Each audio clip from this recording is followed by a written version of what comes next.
Welcome to my channel. My name is Alexis Bravo, and today we're going to be talking about change. In particular, what changes and what remains the same throughout the course of our lives. So first, change. When we talk about change, the first thing that we need to address is variability, right?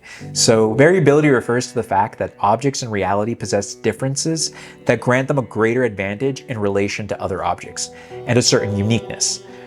As much variability as possible to produce the most diverse number of experiences in that object.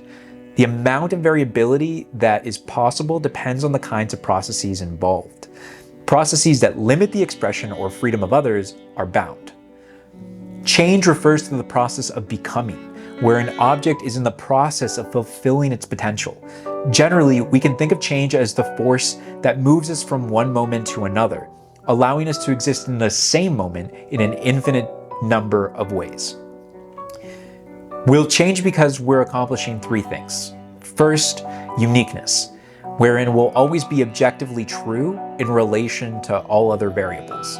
Two, design, wherein we follow certain rhythms and patterns in our nature to express the totality of our being, rhythms and patterns that are impressed upon and resonant in others.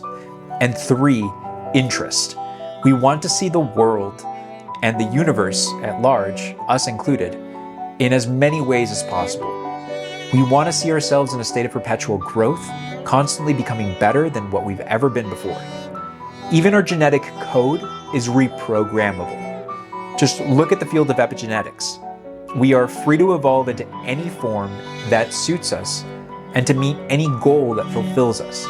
Naturally, there is a certain standard collectively, but even that seems to change over time.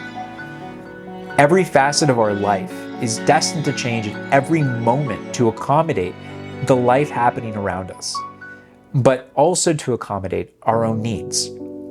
When change is a guarantee, the question we should be asking is, what are we changing for, or what are we changing into? The answer occurs on an individual level as it does on a collective one, because we're all derived from one objective source. So the second aspect here is what remains the same, right? And for that, we need to understand uniformity. Uniformity refers to the fact that objects in reality conform to certain rules and regulations about their behaviors. There is a tacit agreement between all elements in nature that nothing will act contrary to what is expected of them. A rock will never levitate unless it has the full support of the universe behind it. These rules and regulations are forms of conditioning that allow us to both reap what we sow and, more importantly, sustain our affairs on a universal, sometimes multiversal scale. They are timeless principles that will always remain the same, no matter when or where you find yourself. The uniformity is firmly established by the deep resonance within our being, in our soul. As we've mentioned, our soul is eternal. It has no beginning and no end. However, another important aspect is that it does not change. The spark that brought it to life continues to be its reason for being, and it remains bound to its personality across every incarnation. We can, at the very least, imagine the metaphysics of our soul as a resonance between everything and nothing, where one becomes the other ad infinitum. We can think of it as the alternations of yin and yang, as a toroidal field occurring in the space of an atom, nested at the center of our hearts. We can extend this phenomenon to the universe at large and easily determine that an objective superstructure does in fact exist.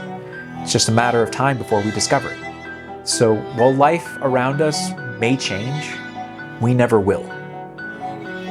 Anyway, if you want to add anything to that discussion, feel free to comment down below. If you like the video, like, share, subscribe. Thanks for watching.